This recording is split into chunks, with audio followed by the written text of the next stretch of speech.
La situation politique en Côte d'Ivoire cristallise les regards à l'approche de l'élection présidentielle prévue en octobre prochain.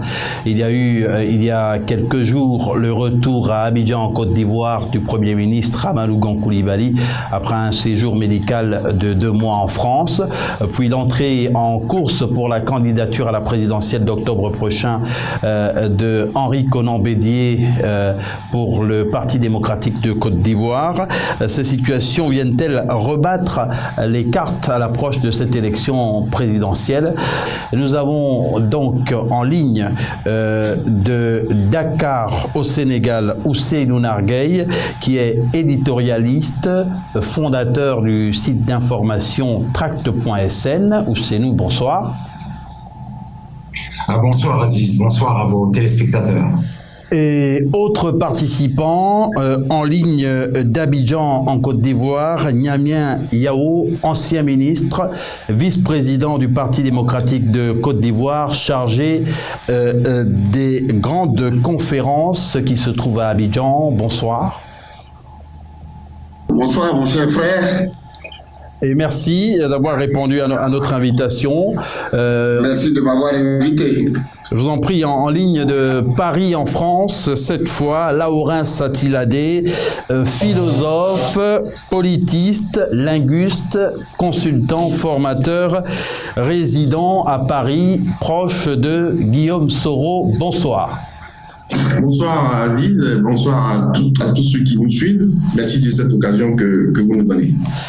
Alors merci à tous. Nous allons, avant d'en venir à proprement parler à ce débat, commencer par vous proposer de suivre ce que notre rédaction a donc fait comme sujet pour marquer le retour en Côte d'Ivoire de l'actuel Premier ministre et candidat à déclarer à l'élection présidentielle pour le compte de la majorité au pouvoir, Amadou Gon Coulibaly. Le Premier ministre ivoirien, qui avait été évacué en France il y a 2 mois pour des raisons de santé, est finalement rentré ce 2 juillet 2020. Amadou Gon Coulibaly revient après 2 mois de soins intensifs à Paris. À 4 mois de la présidentielle en Côte d'Ivoire, l'absence prolongée de celui qui portera les couleurs du RHDP devenait l'objet de nombreuses critiques au sein de la classe politique de tout le pays.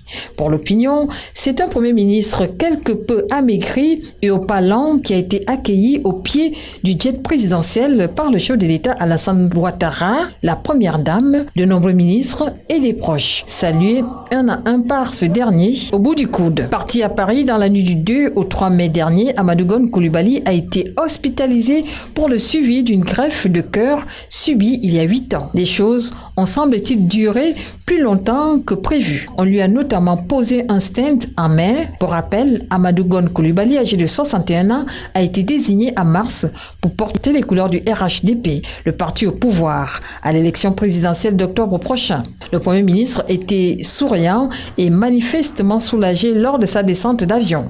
Amadou Gon Coulibaly a longuement remercié Alassane Dramane Ouattara, ses proches, ses collaborateurs et les Ivoiriens en général. Ce retour du Premier ministre ivoirien vient mettre un terme à toute cette polémique autour de son état de santé. Alors, messieurs, il se susurre aussi que l'ancien président ivoirien Laurent Gbagbo pourrait faire son retour à Abidjan et que des démarches sont en cours. Ma première question s'adresse à l'ancien ministre et vice-président du Parti démocratique de Côte d'Ivoire, Niamien Yao. Comment avez-vous vécu ce retour en Côte d'Ivoire du Premier ministre Amadou Gon Coulibaly après tout ce qu'il y a eu et tout ce qui a été dit et entendu lors de son séjour en France? En tant que citoyen ivoirien, nous avons vécu ce séjour avec bonheur de savoir que notre Premier ministre est de retour et qu'il va se mettre au travail pour le bonheur des Ivoiriens. Le Premier ministre est de retour. On sait qu'il y a des appétits assez prononcés également pour le poste, notamment au sein de la même famille politique. Va-t-on désormais avoir affaire à une organisation beaucoup plus nette, pensez-vous, dans la perspective de cette élection présidentielle, surtout que le parti au pouvoir a été le premier à présenter son candidat? À ce moment-là, en tant que vice-président du Parti démocratique de Côte d'Ivoire, je pense qu'il faut bien qu'il y ait des adversaires pour que la démocratie ait tout son sens dans notre pays. Donc, le fait de le savoir de retour, le fait de le savoir adversaire ou partie prenante des prochaines élections nous comble de joie et nous donne de l'espoir, dans la mesure où son absence nous aurait posé quelques problèmes. Mais sa présence nous invite à redoubler d'efforts et à savoir que la compétition va être engagée et que le meilleur d'entre les candidats sera le prochain président de la Côte d'Ivoire, parce qu'il aura reçu le maximum de suffrages des votants ivoiriens. La compétition va être engagée, vous le dites. Alors, Laurens Attiladé, vous êtes proche de Guillaume Soro. Il y a des réserves de l'opposition par rapport à la composition de la commission électorale. Est-ce que ces appréhensions vous paraissent gommées aujourd'hui pour aborder cette élection présidentielle avec sérénité, même si, pour l'instant, votre candidat n'est pas autorisé à rentrer au pays? Merci Aziz. Comme vous le dites, premièrement, j'aimerais dire que le retour au pays du Premier ministre Amadou Gon Coulibaly est un acte louable, parce qu'en tant qu'humain, nul ne peut souhaiter donc le mal à son prochain, fût-il un adversaire ou un ennemi. Et ça, c'est vraiment sur le plan humain. D'accord? Par humanisme, nous sommes tous heureux de voir le Premier ministre retourner au pays. Mais au plan politique, la question que vous me posez, à mon avis, rappelle ou suscite trois questions. En quoi le retour du Premier ministre change les donnes en Côte d'Ivoire? Alors, premièrement, je me repose cette question pour savoir, est-ce que le retour d'Amadou Gon Coulibaly favorisera la libération des prisonniers politiques injustement détenus? Première question. Est-ce que, deuxièmement, le retour d'Amadou Gon Coulibaly favorisera la liberté d'expression démocratique? Et troisièmement, est-ce que le retour d'Amadou Gon Coulibaly est favorable à la tenue d'élections crédibles et transparentes? Voici un peu, à notre niveau, à mon niveau, les trois questions que suscite votre question. Et à ce titre, je me permettrai volontiers de répondre au fur et à mesure de... Allez-y, mais vous pouvez commencer par répondre notamment à la première. Le candidat que vous défendez est actuellement dans l'impossibilité de revenir au pays parce que, eh bien, la justice l'a sanctionné. Comment entendez-vous peser pour cette élection présidentielle alors que votre candidat va être empêché, à ce qu'il semble, d'y participer directement? D'accord. Alors, premièrement, j'aimerais dire que le retour du Premier ministre Amadou Gon Coulibaly, et pour rappel, depuis le 23 décembre 2019, des députés sont emprisonnés en Côte d'Ivoire.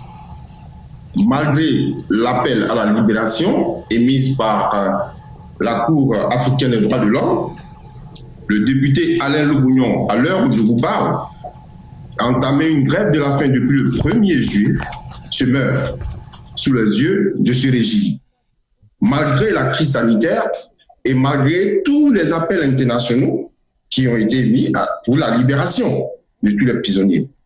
Je vous rappelle que la justice en Côte d'Ivoire est aux ordres de ce régime. Je vous rappelle, et pour répondre à votre question, qu'à l'heure où nous parlons, un mandat d'arrêt international vient d'être lancé contre le commandant Fofana, donc aide des camps du leader Guillaume Kibafori Soro. Parce qu'il s'est permis simplement d'apporter un raisonnement, d'apporter une information, d'apporter son opinion sur l'attaque de Kafolo.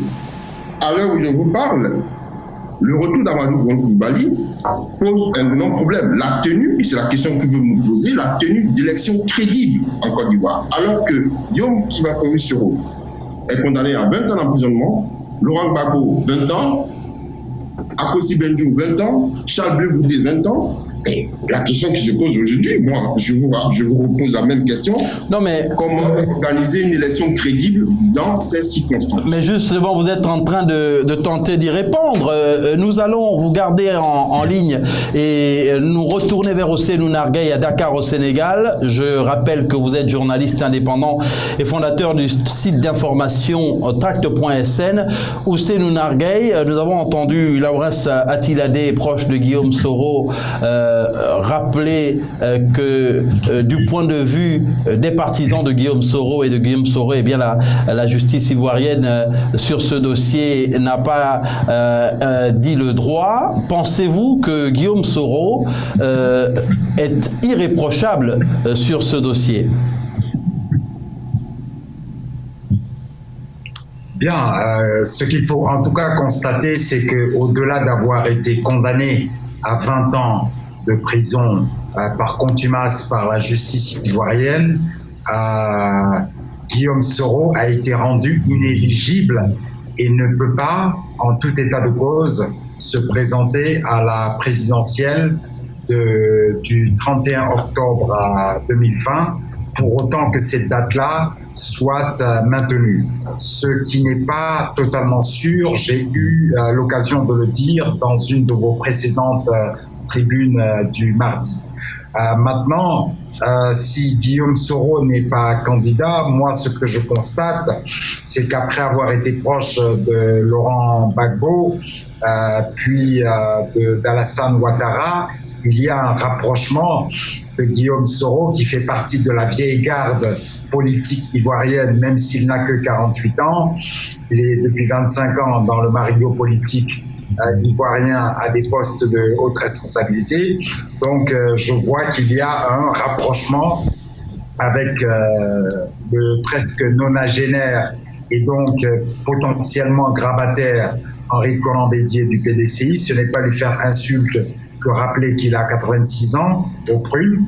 Et mais on peut avoir 86 ans. Guillaume Soro en état de cause. On peut avoir 86 ans et être relativement en bonne forme. Oui, celui qui a incarné les espoirs de la jeunesse tunisienne après le printemps arabe, Béji Caïd Essebsi, a bien été élu à 88 ans.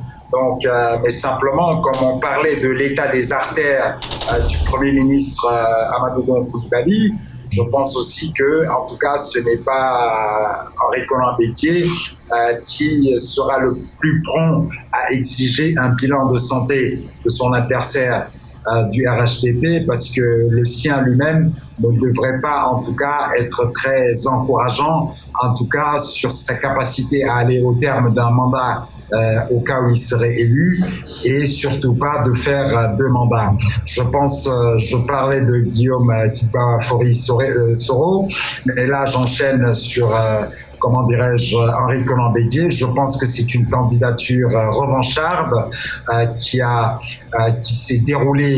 se déroule jusqu'ici dans sa mise en œuvre comme au bon vieux temps du parti unique. On a refusé l'éligibilité à l'investiture à tout autre candidat. Kouadio Konan-Bertin était candidat, on a exclu qu'il puisse être candidat à l'investiture. Donc fin juillet, il y aura un seul candidat à l'investiture qui sera naturellement investi, c'est Henri Konan Bédié. Mais effectivement, la lecture que j'ai de cette élection présidentielle-là, c'est déjà de me poser la question de savoir si vraiment elle se tiendra à date échue le 31 octobre 2020, j'en doute. C'est de me dire que le Premier ministre Gon Coulibaly, qui n'est plus celui en fonction, puisqu'il a été remplacé, on le sait, par intérim en tout cas, par Ahmed Bakayoko, et il n'est pas sûr que cet intérim-là prendra fin. Donc, je pense que on est en train de lui aménager, c'est vrai, les conditions d'une victoire. Alors, est-ce que cette victoire-là passera par une campagne éclair qui, après les investitures des différents partis en fin juillet, donnera lieu à une campagne juste pendant les 2 mois suivants, puis au vote des électeurs? Est-ce que c'est cela qui favorisera la victoire possible ou présumée et attendue par le camp présidentiel de Gon Coulibaly? Peut-être bien, mais en tout cas, entre l'inéligibilité de l'autre candidat déclaré qui est Guillaume Soro et le grand âge de Henri Konan Bédié, je pense que même si il a des ennuis de santé, Amadou Gon Coulibaly, qui là aussi peut faire douter de sa capacité à bien tenir la barre de l'État ivoirien au cas où il serait élu, eh bien, parce qu'il vient quand même de faire 2 mois d'évacuation sanitaire, eh bien, je pense quand même qu'il a des chances de concourir avec la possibilité de faire bonne figure à cette présidentielle qui, pour le moment, est prévue pour le 31 octobre. Mais j'en termine là, je le répète, Guillaume Soro est inéligible, de la même manière que le FPI, qui est le second parti d'opposition, je pense pouvoir le dire, après le PDCI, n'a pas non plus de candidat clairement identifié à la date où nous parlons, puisque son président, Laurent Gbagbo, est également dans des conditions d'inéligibilité, puisque nous ne pourrons pas revenir en Côte d'Ivoire. Oui, mais il est d'actualité que le retour de Laurent Gbagbo se discute dans certains salons feutrés, et que même certaines correspondances auraient été adressées par l'ex-président ivoirien aux Nations Unies.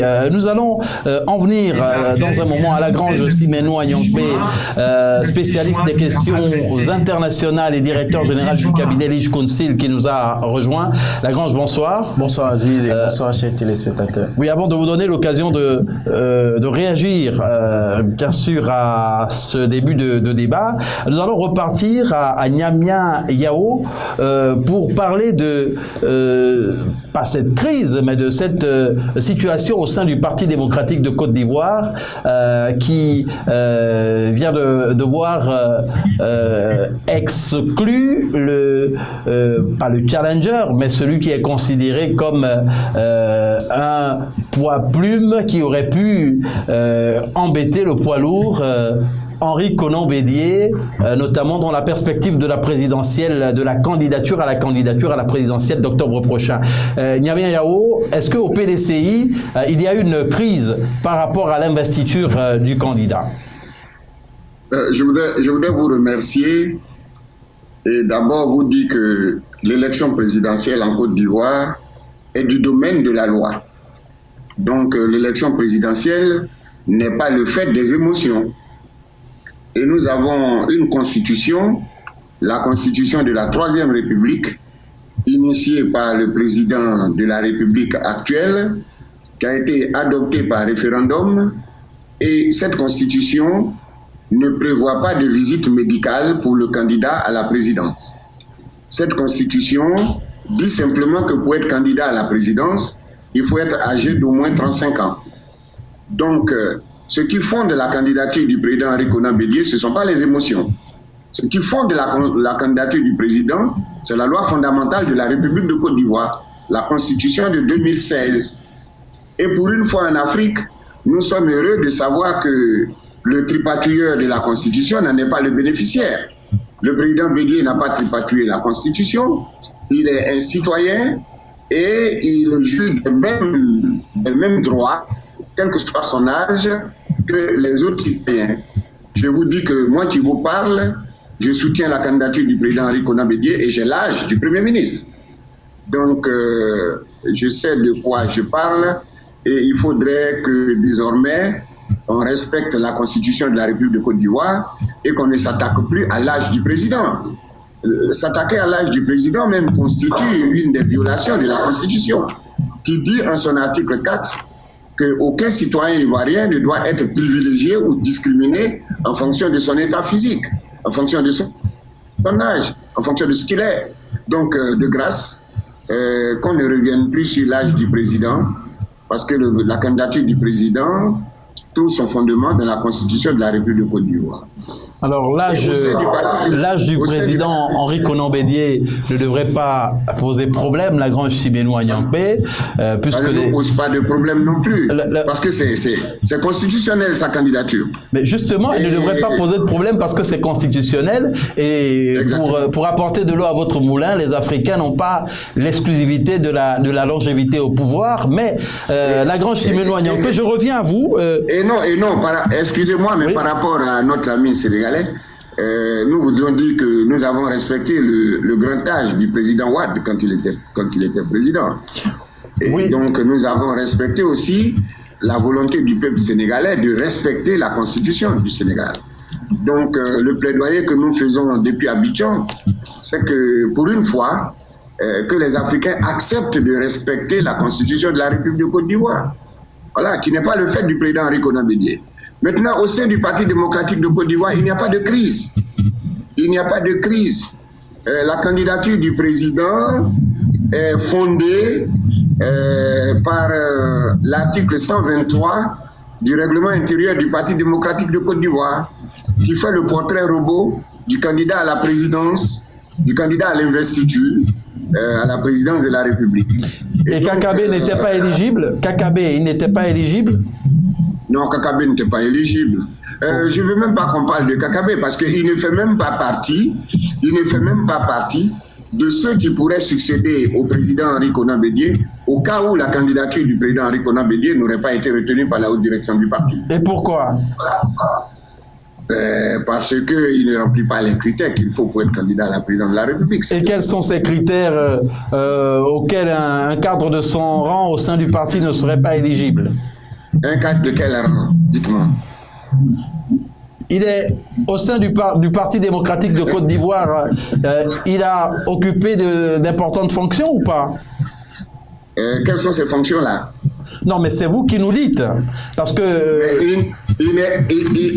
au sein du Parti démocratique de Côte d'Ivoire, il y a des anciens ministres, il y a des anciens premiers ministres, il y a des gens qui ont occupé de très hautes fonctions avant lui, qui auraient pu être candidats si le profil du président Henri Konan Bédié ne s'imposait pas à nous tous, y compris lui-même. Donc un parti politique ne vaut que par le respect de ses règles en interne. Je ne voulais pas parler longtemps de lui parce que vraiment, je suis désolé, il ne fait pas partie de ceux qui pourraient succéder au président Henri Konan Bédié au cas où le président ne serait pas candidat. Donc, je préfère qu'on n'en parle pas. Lagrange Simenou Agnangbé, on va quand même noter que, étant dans un environnement où on prône le pluralisme politique, on doit donner la parole même à ceux qui sont minoritaires. Lagrange Simenou Agnangbé, vous suivez avec beaucoup d'intérêt la situation en Côte d'Ivoire. Est-ce que le candidat du Parti démocratique de Côte d'Ivoire, qui va certainement être confirmé, va constituer cet épouvantail que l'opposition va avoir, bien sûr en considérant que pour l'instant l'ancien président Laurent Gbagbo également ne sera pas de la partie. Aziz, merci et je salue nos co-débatteurs. Je voudrais déjà féliciter le peuple ivoirien, les acteurs politiques ivoiriens pour ce qu'ils sont en train de faire en vue de la tenue effective des élections présidentielles du 31 octobre 2020. Et également saluer le retour du Premier ministre ivoirien qui a connu une période sanitaire un peu délicate Et revenir au sujet pour d'abord dire que, à notre humble avis, le peuple ivoirien ne demande que particulièrement la paix, la stabilité et la sécurité. Et au regard de la situation actuelle, nous nous rendons compte qu'il y a des évolutions.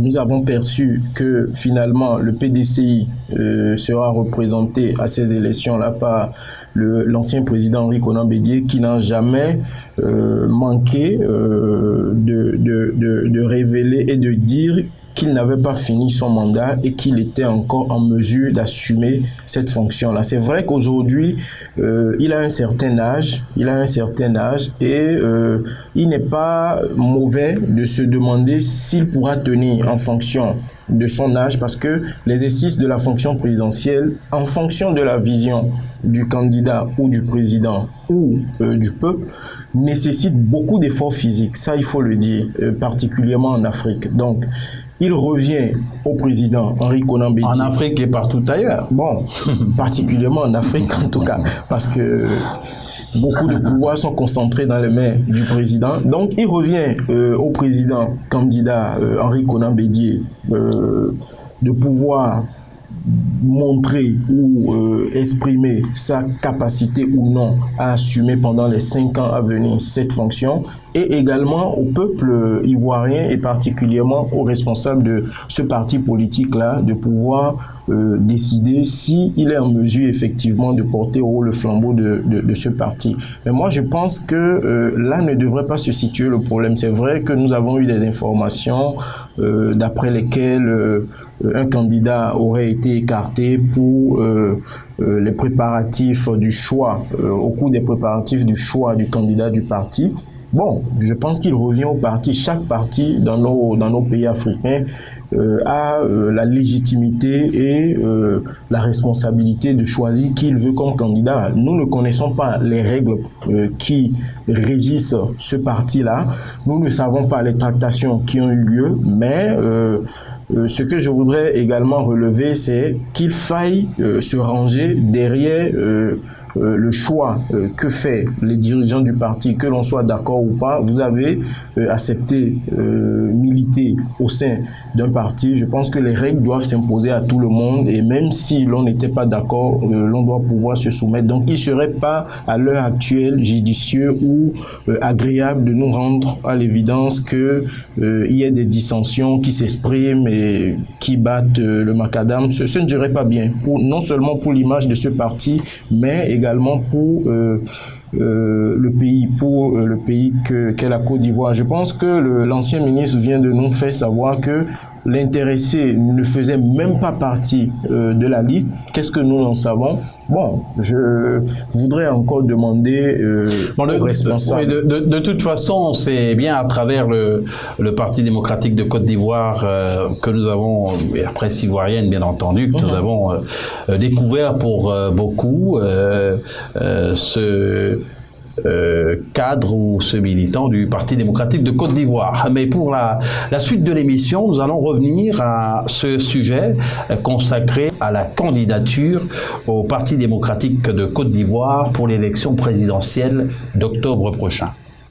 Henri Konan Bédié, encore appelé le Sphinx de Daokro, a désormais un boulevard pour devenir le candidat à l'élection présidentielle du Parti démocratique de Côte d'Ivoire. Sauf changement, on se dirige donc vers son investiture. C'est la lecture que fait un observateur avisé du paysage politique ivoirien. Il n'y a aucun doute, a-t-il poursuivi, que la candidature recalée de son challenger, Kouadio Konan Bertin, en fait à 86 ans le choix du PDCI au scrutin présidentiel d'octobre. Au PDCI, les jeunes aux dents longues, entendez, ayant de grandes ambitions, tels que Jean-Louis Billon, 56 ans, lui ont fait allégeance. Rappelons que Kouadio Konan Bertin, alias Kakabe, avait pris part à la présidentielle de 2015. Il y avait obtenu 4% des suffrages. Le candidat du PDCI à la présidentielle sera désigné lors d'une convention les 25 et 26 juillet prochains. Pendant ce temps, le camp du président Alassane Dramane Ouattara célèbre le retour à Abidjan de son candidat déclaré, le Premier ministre Amadou Gon Coulibaly, après un séjour médical de 2 mois en France. D'autres observateurs avancent avance que selon des sources dignes de foi, le retour de l'ancien président ivoirien Laurent Gbagbo pour cette élection présidentielle est d'actualité. Niamien Yao, vous êtes ancien ministre. Depuis quelques semaines, depuis quelques mois, il y a un débat autour de la composition de la Commission nationale électorale. Va-t-on vers une harmonisation des points de vue, des positions par rapport à la composition de cette commission électorale? Oui, je voudrais vous remercier et dire que ce qui nous caractérise au Parti démocratique de Côte d'Ivoire, c'est de savoir que la démocratie n'est pas la victoire d'un camp sur un autre. Donc nous sommes toujours en train de construire le compromis par le dialogue. Et depuis longtemps, le Parti démocratique de Côte d'Ivoire et ses alliés ont estimé que si la commission électorale indépendante restait en l'état, il y aurait de fortes chances de voir le remake de ce qui nous a entraîné dans cette situation difficile que nous avons vécue il y a une dizaine d'années. Donc nous continuons de plaider pour que les uns et les autres comprennent qu'il ne faut pas retomber dans les travers du passé et qu'il faut revoir la constitution de la CEI. Et comme nous n'avons pas réussi à convaincre nos adversaires politiques, nous nous sommes adressés à la Cour africaine des droits de l'homme. Et donc des droits des peuples voilà, la Cour africaine des droits de l'homme. Et nous attendons le verdict. Voilà, nous attendons le verdict de cette Cour parce que nous pensons qu'en tant que parti politique, les seuls instruments auxquels nous pouvons avoir recours pour lever des obstacles qui semblent insurmontables entre nous, c'est d'avoir recours à des instances autres que celles que nous avons ici, auxquelles nous sommes état partis, pour pouvoir nous départager. Et c'est en cela que nous plaidons pour que tous les acteurs qui peuvent prendre part à ce jeu démocratique puissent être autorisés, au regard de l'exception ivoirienne, à rentrer librement en Côte d'Ivoire pour prendre part aux prochaines élections qui devaient normalement être des élections ouvertes et jeter les bases de la réconciliation. Donc je joins ma voix à celle de tous mes co-débatteurs pour que tout ce qui est juridiquement possible, tout ce qui est humainement possible soit fait pour garantir l'égalité des chances de tous ceux qui prétendent égalité des chances au regard des lois ivoiriennes, de tous ceux qui prétendent diriger la Côte d'Ivoire, et que le dernier mot revienne au bulletin de vote de nos concitoyens, et que ce vote soit libre sur l'ensemble du territoire. Lagrange Simenou Agnampe, va-t-on vers un retour probable ou éventuel du président Henri Konan Bédié au pouvoir? Il ne faut pas l'exclure parce que, comme l'a dit l'ancien ministre qui est l'un des responsables de son parti, je crois, le président Henri Konan Bédié remplit les conditions.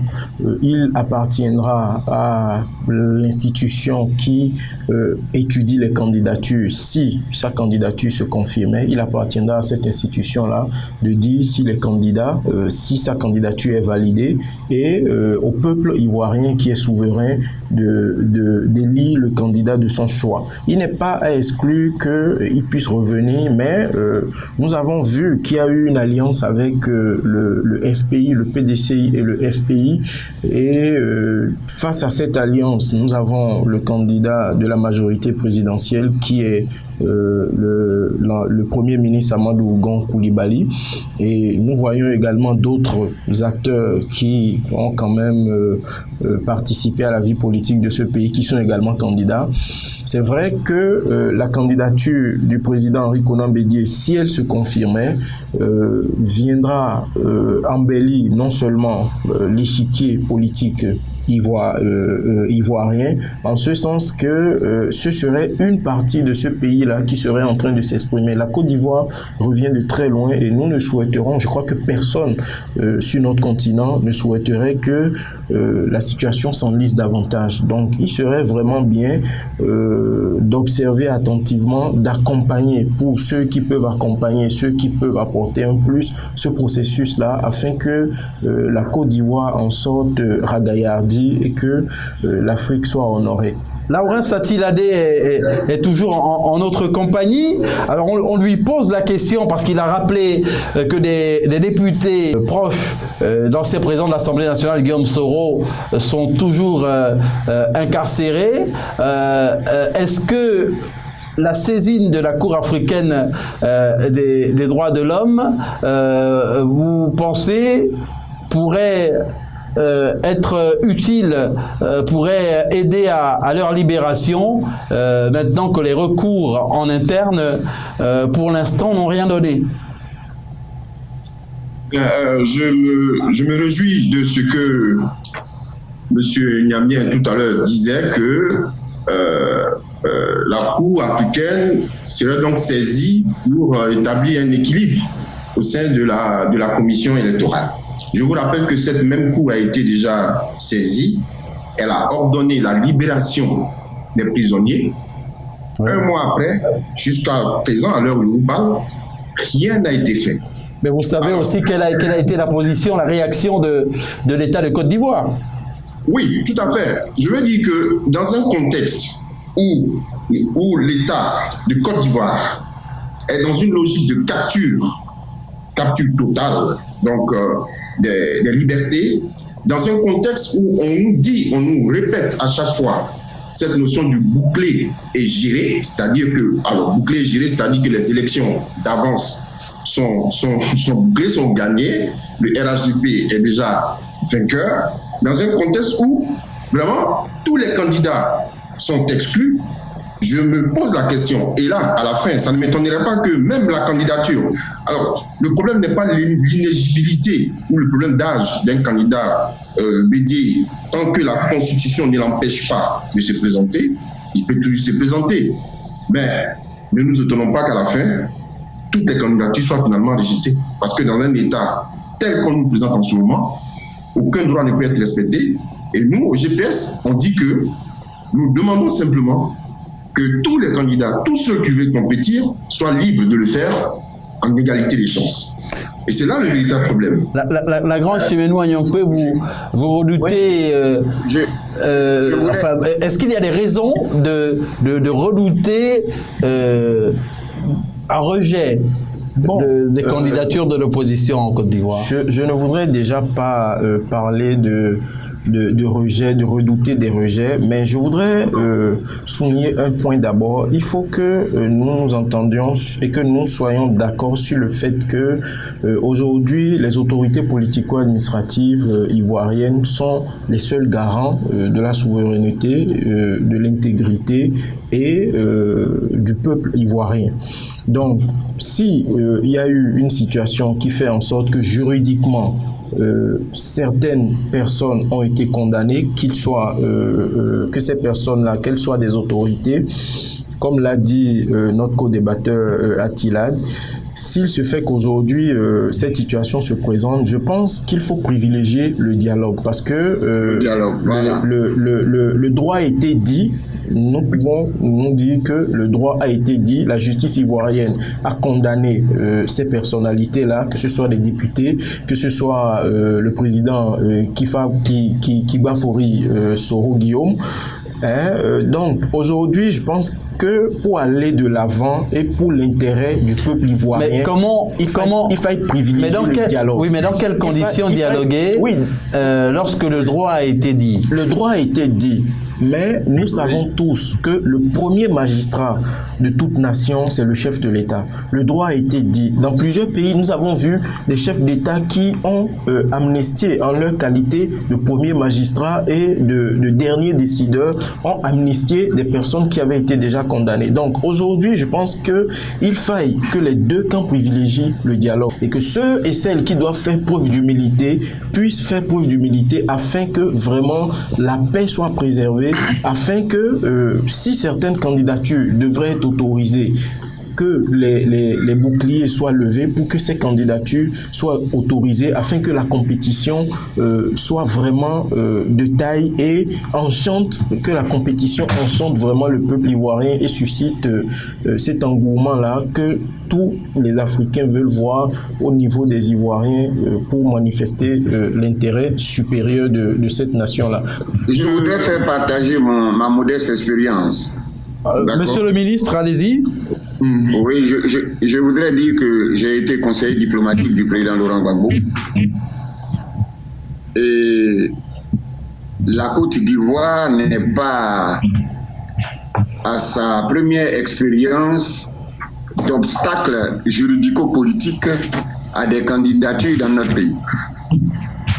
Et pour éviter les travers du passé, on pourrait lancer un appel pressant à toutes les parties prenantes du processus électoral en Côte d'Ivoire. Je voudrais parler de l'Organisation des Nations Unies. Parce que en 2010, quoi qu'on dise, le dernier mot a été à l'Organisation des Nations Unies, dont le principal but est de préserver la paix et la sécurité dans n'importe quel endroit du monde. Nous sommes à 20 semaines d'une élection présidentielle. Des nuages sont amoncelés dans le ciel ivoirien.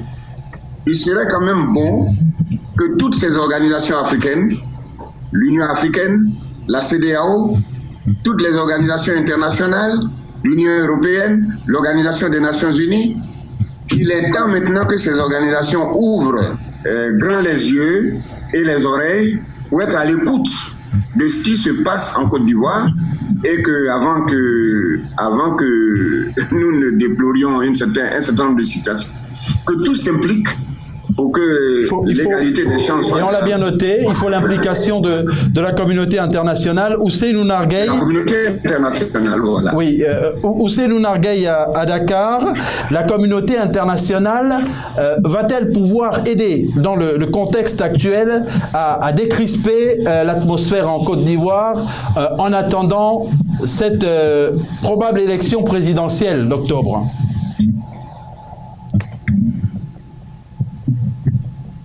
Non, vous m'aviez perdu à très peu de temps.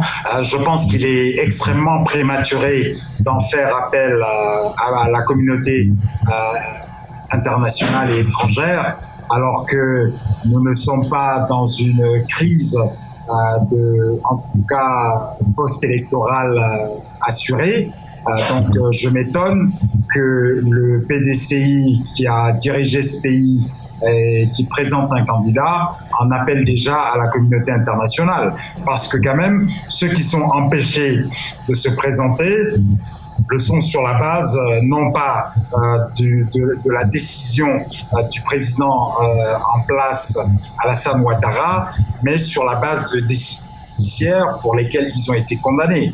Donc par la justice ivoirienne, il leur faut continuer de croire en la justice de leur pays et recourir aux voies de droit et de recours qui, je pense, s'ouvrent à eux.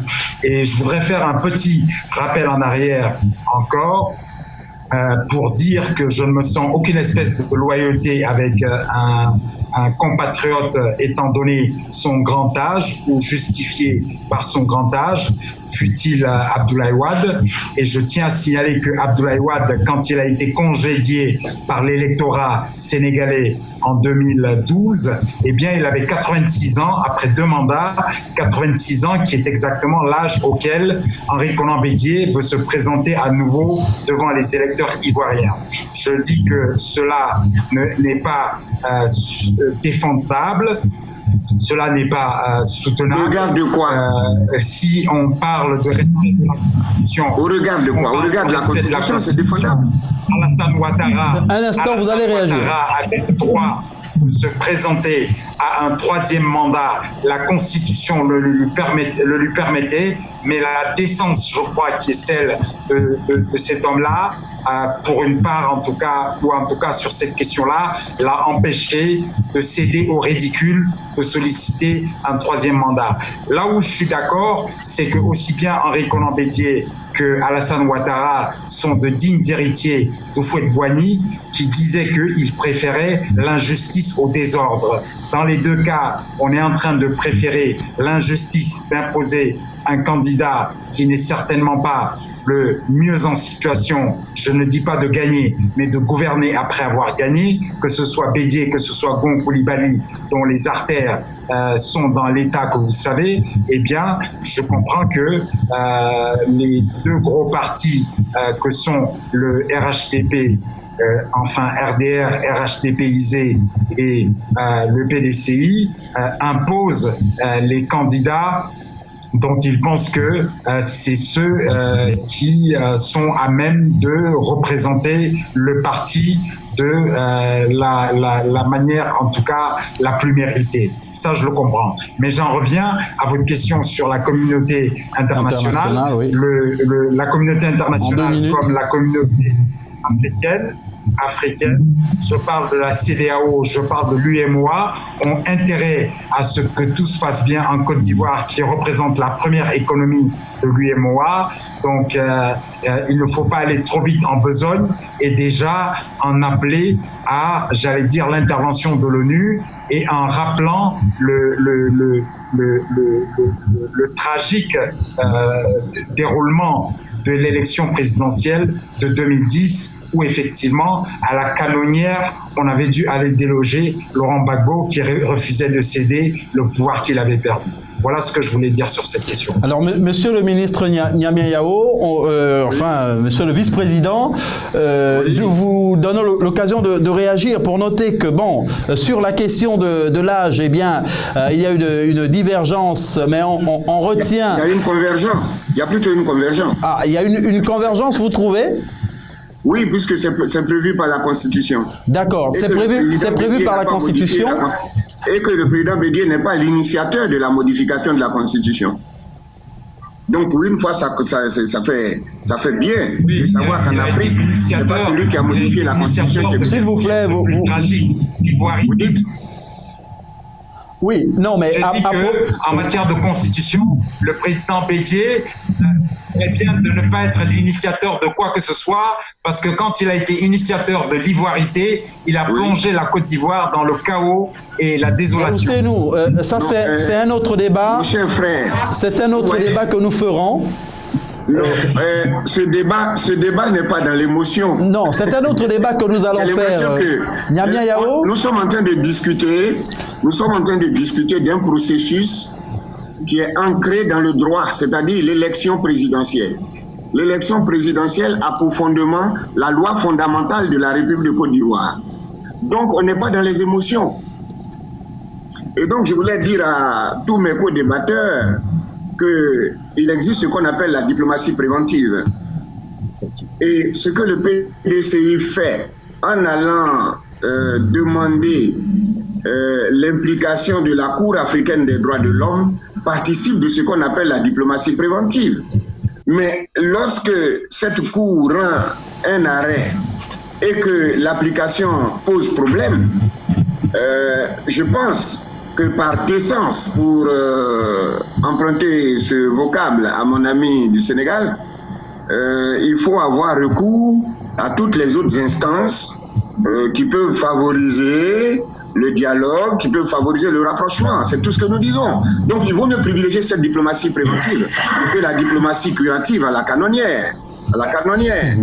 C'est la raison pour laquelle nous disons encore une fois que le processus électoral doit être ancré dans la loi fondamentale de la République de Côte d'Ivoire. On va permettre à Laurent Satiladé de dire... tout à l'heure, monsieur Lagrange disait qu'il faut dialoguer et nous sommes tous d'accord qu'il faut privilégier le dialogue, les voies de la diplomatie et tout ça, c'est bien, on est bien d'accord. Mais on ne peut pas dialoguer seul. Figurez-vous que M. Alassane Ouattara a retiré donc le nom de la Côte d'Ivoire, d'accord, des conventions de cette Cour africaine après avoir perdu son procès qui appelait donc à la libération des détenus politiques en Côte d'Ivoire. La Côte d'Ivoire s'est retirée. Et je m'étonne ici que M. Niamey revienne encore à croire que oui, tout va bien se passer, alors que nous nous souvenons bien de l'appel de Daoukro, avec ce même Alassane Ouattara, qui n'a jamais été respecté. Bon, il nous reste, messieurs, nous avons 5 minutes pour conclure. On va permettre. Où sont les résultats de l'appel d'Aoukro? Ça n'a jamais été respecté. Aujourd'hui, on va permettre à Lagrange. On croit encore que tout peut bien se faire, et moi, ça m'étonne. On va permettre à Lagrange Simenou Agnangpé de réagir, parce qu'on aura l'occasion de faire un autre débat, parce que on sait que l'élection présidentielle s'annonce avec un programme riche, notamment de pré-campagne, etc. Lagrange Simenou Agnangpé, on sait que vous êtes aussi diplomate. Niamey Yao, le vice-président du PDCI, a évoqué la diplomatie préventive. Cette diplomatie préventive pourrait être utile comment pour la Côte d'Ivoire actuellement? Je partage l'avis de l'ancien ministre Yao. Vous savez, très peu de pays en Afrique organisent des élections sans des heurts ou sans qu'après il n'y ait des contestations. Donc nous avons perçu depuis quelques années, sinon depuis des décennies, comme plusieurs autres observateurs, que la prévention des crises ne fait pas l'unanimité et n'est pas d'actualité. Les partenaires et beaucoup d'autorités ou de personnalités qui pourraient s'immiscer, qui pourraient œuvrer à une certaine prévention des conflits politiques ne le font pas, peut-être en raison de la souveraineté des États, peut-être pour ne pas enfreindre certains accords, mais il faut déjà dire que l'ancien ministre a tout à fait raison lorsqu'il demande à ce que déjà un certain nombre de dispositions soient prises, parce que qui parle de diplomatie parle de dialogue. Le dialogue peut prendre du temps. Le dialogue peut prendre du temps, et il y a également des règles qu'il faut pouvoir respecter. Donc il faut tout faire.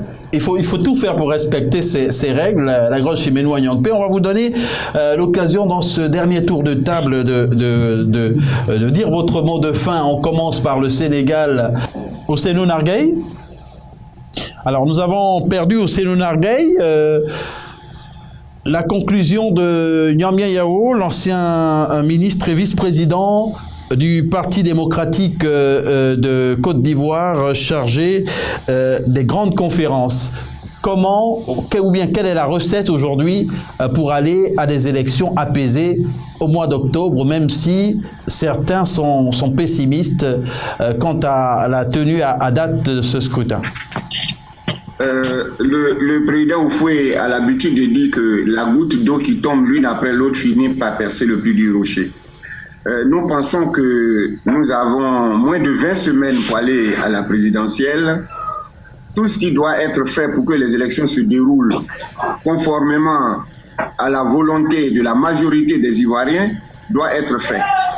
C'est la raison pour laquelle, en conclusion, je voudrais plaider pour que, très rapidement, toute la classe politique confondue se retrouve et que les uns et les autres plaident pour que l'égalité des chances soit garantie au regard des lois ivoiriennes et que les élections se déroulent dans un environnement apaisé pour éviter de nous replonger dans le cauchemar que nous avons vécu il y a 10 ans.